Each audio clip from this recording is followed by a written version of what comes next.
आज हमारे हाथ डॉक्टर विवेक सागर का एक बड़ा ही दिलचस्प प्रवचन लगा है और इसमें बात हुई है मोक्ष की, यानी अल्टीमेट फ्रीडम की, परम मुक्ति की।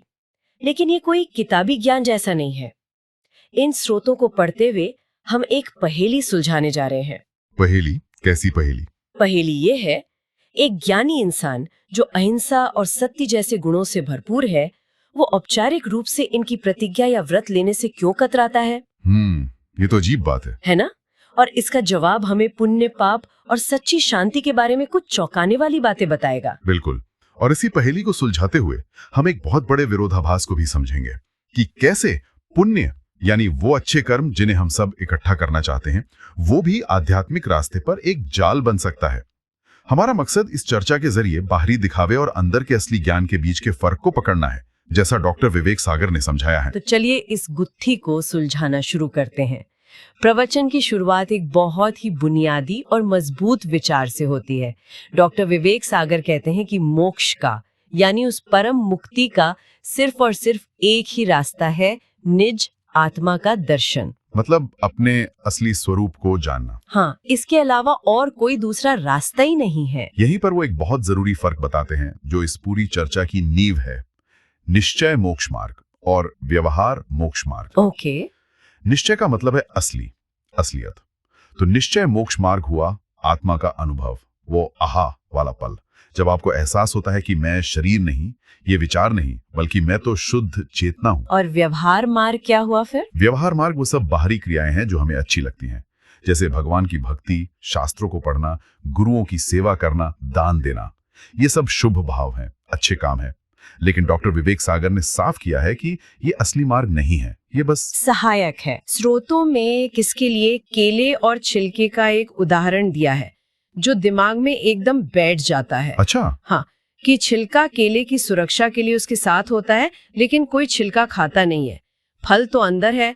ज्ञानी इंसान इस फर्क को समझता है कि छिलका खाने की चीज नहीं है, उसे तो हटाना है। वाह, ये केले और छिलके का उदाहरण तो कमाल का है। मतलब हम अक्सर छिलके को ही केला समझकर पकड़ लेते हैं। बिल्कुल। पूजा पाठ, दान धर्म, ये सब छिलके की तरह हैं, जो जरूरी तो हैं, पर असल फल तो आत्मज्ञान ही है। ज्यादातर लोग तो छिलके इकट्ठे करने में ही पूरी जिंदगी लगा देते हैं। बिल्कुल। तो व्यवहार मार्ग यानी शुभ भावों से कर्म तो बनते हैं, लेकिन पुण्य वाले। आपके कर्मों के खाते में अच्छी एंट्रीज होती हैं, लेकिन निश्चय मार्ग यानी आत्मानुभूति, वो निर्जरा का कारण है। एक सेकंड, ये निर्जरा शब्द थोड़ा भारी है, इसे आसान भाषा में कैसे समझेंगे? बहुत अच्छा सवाल है। इसे ऐसे समझे कि व्यवहार मार्ग से आप पुण्य कमा रहे हैं, यानी बैंक अकाउंट में पैसे जमा कर रहे हैं। ठीक है। लेकिन निश्चय मार्ग निर्जरा करता है, यानी वो आपके पुराने कर्मों के कर्ज को चुकाना शुरू कर देता है। हाँ, ओके। और मुक्ति तो नया कमाने से नहीं, पुराना कर्ज चुकाने से ही मिलेगी। ज्ञानी इंसान जब अपनी आत्मा में पूरी तरह नहीं टिक पाता, तो वो इन शुभ कामों में मन लगाता है, लेकिन उसे पता होता है कि ये छिलका है, फल नहीं। ठीक है, तो निश्चय और व्यवहार मार्ग का ये फर्क तो समझ में आता है। एक असल फल है, दूसरा बस छिलका। हाँ, छिलका। लेकिन इसी से जुड़ा वो सवाल मन में आता है जो मुझे स्रोत में सबसे ज्यादा चौंकाने वाला लगा। अगर ज्ञानी को ये सब पता है और वो अहिंसा जैसे गुणों को जीता भी है, तो फिर वो उसका नियम या व्रत क्यों नहीं लेता? ये बात थोड़ी अटपटी लगती है। हम तो यही सीखते आए हैं कि नियम लेना, व्रत करना ही तो धर्म है। सही कहा, ये विरोधाभासी लगता है। डॉक्टर विवेक सागर इसके पीछे कुछ बहुत गहरे और व्यवहारिक कारण बताते हैं। पहला कारण है अस्थिरता। अस्थिरता? हाँ, वो कहते हैं कि ज्ञानी जानता है कि मन अभी भी चंचल है, अंदर अभी भी कमजोरी है, पूरी तरह स्थिरता नहीं आई है कि हर हाल में, हर परिस्थिति में किसी कठोर प्रतिज्ञा को निभाया जा सके। ठीक है, मन की अस्थिरता एक कारण है, लेकिन क्या सिर्फ यही वजह है? मुझे लगता है कोई इंसान ये भी तो सोच सकता है कि नियम लेने से ही तो मन में स्थिरता आएगी, एक अनुशासन बनेगा। तो फिर ज्ञानी ऐसा क्यों नहीं सोचता? क्या इसके पीछे कोई और भी गहरा कारण है? हाँ, और यहीं पर पूरी चर्चा का सबसे दिलचस्प हिस्सा आता है। दूसरा और सबसे बड़ा कारण है कर्मों का उदय। कर्मों का उदय, इसे भी थोड़ा खोलकर समझना होगा। बिल्कुल। इसे ऐसे समझें कि हमारे सारे अच्छे बुरे काम एक बीज की तरह हैं, जो हम बोते रहते हैं। जब उन बीजों का फल मिलने का समय आता है, उसे उदय कहते हैं। ओके। अच्छे कर्मों का फल है पुण्य का उदय। जब जिंदगी में सब कुछ बढ़िया चल रहा होता है, चारों तरफ से अच्छी खबरें आती हैं। और बुरे कर्मों का फल है पाप का उदय, जब मुश्किलें और परेशानी आती हैं। अच्छा, तो ये है पुण्य और पाप का उदय। तो इसका ज्ञानी के नियम न लेने से क्या संबंध है? संबंध बहुत गहरा है जी। डॉक्टर विवेक सागर बताते हैं कि ज्यादातर लोग नियम कब लेते हैं? कब? जब पुण्य का उदय चल रहा होता है। हाँ? जब व्यापार दिन दूना रात चौगुना बढ़ रहा हो, परिवार में सब स्वस्थ और खुश हो, बच्चे कहना मान रहे हो, तो मन में एक शांति सी महसूस होती है। एक तरह का आध्यात्मिक जोश आता है। हाँ, ये तो बिल्कुल वैसा ही है वैसे कोई नए साल की रात को जोश में आकर साल भर के लिए जिम की मेंबरशिप ले लेता है। एग्जैक्टली। उस वक्त लगता है कि बस अब तो जिंदगी बदल दूंगा, लेकिन फरवरी आते आते वो जोश ठंडा पड़ जाता है। एकदम सही पकड़ा। तो पुण्य के उस न्यू ईयर ईव वाले जोश में इंसान को लगता है, अरे वाह, मेरे मन में तो कोई बुरे विचार आ ही नहीं रहे, मैं तो बहुत शांत हूँ। चलो आज से रात में खाना छोड़ने का नियम ले लेता हूँ, या मैं आज से कभी गुस्सा ना करने की प्रतिज्ञा करता हूँ। लेकिन डॉक्टर विवेक सागर यहाँ चेतावनी देते हैं। वो कहते हैं कि ये शांति तुम्हारी अपनी कमाई हुई नहीं है, ये तो पुण्य के उदय का उधार है। सही बात। ये बाहरी परिस्थितियों की वजह से है, आत्मज्ञान की वजह से नहीं। ज्ञान ही इस फर्क को समझता है। वो जानता है कि ये अच्छा समय हमेशा नहीं रहेगा। और जब पाप का उदय आता है, यानी बुरा वक्त शुरू होता है, तो किसी ने धोखा दे दिया, व्यापार में बड़ा घाटा हो गया, या शरीर में कोई बीमारी आ गई, तो वो उधार वाली शांति तुरंत घबराहट और चिंता में बदल जाती है। और तब वो जोश में ली गई प्रतिज्ञा एक बोझ बन जाती है। उसे निभाने का दबाव और टूटने का डर इंसान को और दुखी कर देता है। अच्छा, इसीलिए ज्ञानी पुण्य के भरोसे कोई सौदा नहीं करता। वो किसी बाहरी चीज के आधार पर नियम नहीं लेता। एक मिनट, ये बात तो दिमाग घुमा देने वाली है। मतलब हम जो जिंदगी भर अच्छे काम करके पुण्य कमाने की कोशिश करते हैं, वो भी एक जाल हो सकता है। हाँ, ये तो हमारी पूरी सामाजिक और धार्मिक सोच के ही खिलाफ है। इस पे थोड़ा और बात करते हैं। क्या स्रोत में कोई और उदाहरण है कि ये भ्रम कैसे काम करता है? हाँ, ये बहुत ही क्रांतिकारी विचार है। डॉक्टर विवेक सागर कहते हैं कि पुण्य का उदय असल में सुख नहीं देता। नहीं देता? नहीं, बल्कि सुख का भ्रम पैदा करता है। ये एक मीठा नशा है। इस नशे में इंसान दुनियादारी में और ज्यादा उलझ जाता है। उसे लगता है मैं कितना सुखी हूँ, मेरे पास सब कुछ है। और इसी सोच में वो आत्मचिंतन से, अपने असली स्वरूप को जानने से और दूर हो जाता है। जैसे किसी की लॉटरी लग जाए। बिल्कुल। अचानक बहुत सारा पैसा आ गया, अब उस पैसे को संभालने में, उसे बढ़ाने में, उसकी सुरक्षा करने में इतना व्यस्त हो जाता है कि उसके पास शांति से बैठने और सोचने का वक्त ही नहीं बचता। देव शास्त्र गुरु सब पीछे छूट जाते हैं, पुण्यों से और ज्यादा संसार में फंसा देता है। बिल्कुल। और इसी पुण्य के उदय से जुड़ा है बाहरी दिखावे का जाल। बाहरी दिखावा?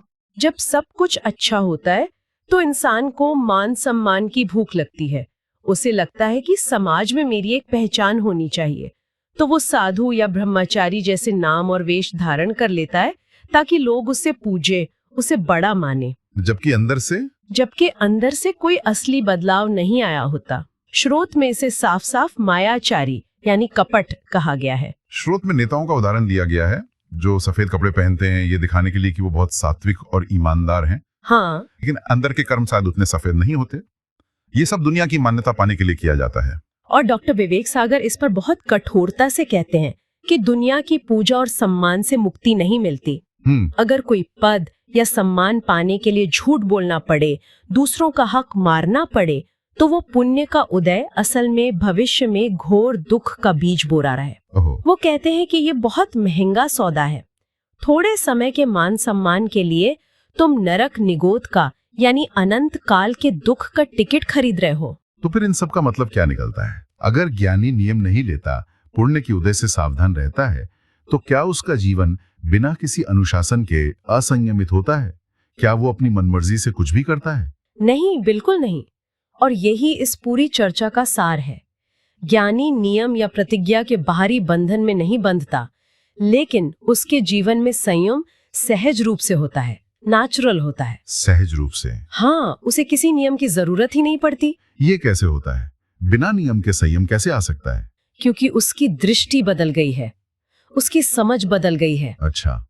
उसे ये बात गहराई से समझ आ गई है कि सुख या दुख किसी बाहरी चीज या इंसान में नहीं है, वो तो मेरे अंदर, मेरे विचारों का, मेरी मान्यताओं का खेल है। इसलिए उसके जीवन में अन्याय, अनीति, दूसरों को धोखा देने का भाव ही नहीं आता।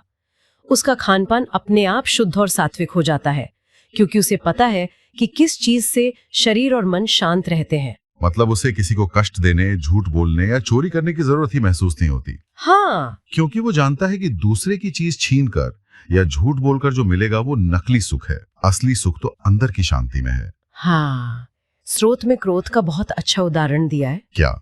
एक अज्ञानी इंसान जब गुस्सा करता है तो वो उसे पकड़कर बैठ जाता है।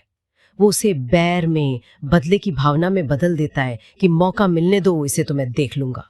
सही बात है। लेकिन ज्ञानी को जब गुस्सा आता है तो वो पानी के बुलबुले की तरह होता है। क्षण भर के लिए आता है और तुरंत शांत हो जाता है, क्षमा में बदल जाता है। मतलब उसकी कषाय यानी गुस्सा, मान, माया, लोभ बहुत मंद होते हैं। उनमें वो जहर नहीं होता जो एक अज्ञानी की कषाय में होता है। बिल्कुल। तो इसका मतलब है कि उसकी शांति बाहरी परिस्थितियों पर निर्भर नहीं करती, चाहे पुण्य का उदय हो या पाप का, चाहे लोग तारीफ करें या गाली दें। उसकी आंतरिक शांति का केंद्र नहीं हिलता, वो अपनी समझ पर टिका होता है। तो आज इस विश्लेषण से हमने उस पहेली को सुलझा लिया है। ज्ञानी इसलिए प्रतिज्ञा नहीं लेता क्योंकि वो दिखावे में नहीं, सार में जीता है। वो जानता है कि सच्चा आध्यात्मिक मार्ग नियमों के बाहरी पालन से कहीं ज्यादा गहरा है। ये अपनी आत्मा को जानने और संसार की चीजों से सुख मिलेगा, इस भ्रम को तोड़ने का नाम है। और जो सबसे बड़ी बात इस चर्चा से निकल कर आई वो ये है कि जिसे हम अच्छा वक्त कहते हैं वो आध्यात्मिक रूप से सबसे खतरनाक समय हो सकता है। सही कहा। अनुकूल परिस्थितियों में मिलने वाली शांति एक धोखा हो सकती है, और हमारी असली आध्यात्मिक मजबूती का टेस्ट तो बुरे वक्त में ही होता है कि हम प्रतिकूलता में अपने मन को कितना शांत रख पाते हैं। बिल्कुल बिल्कुल। और इस पूरी चर्चा से एक विचार हमारे सुनने वालों के लिए छोड़ जाते हैं जिस पर वो सोच सकते हैं। हम सब अपनी जिंदगी में शांति और स्थिरता चाहते हैं, पर एक बार रुककर ये सोचने की जरूरत है, क्या हमारी ये शांति और स्थिरता हमारी बाहरी परिस्थितियों पर निर्भर करती है? जैसे अच्छी नौकरी, अच्छा परिवार, बैंक बैलेंस। हाँ, या फिर ये हमारी अपनी आंतरिक समझ पर टिकी है? क्योंकि परिस्थितियां तो बदलेंगी, पुण्य का उदय पाप में बदलेगा। असली सवाल ये है कि जब वो तूफान आएगा तब हमारा मन का जहाज कितना स्थिर रह पाएगा।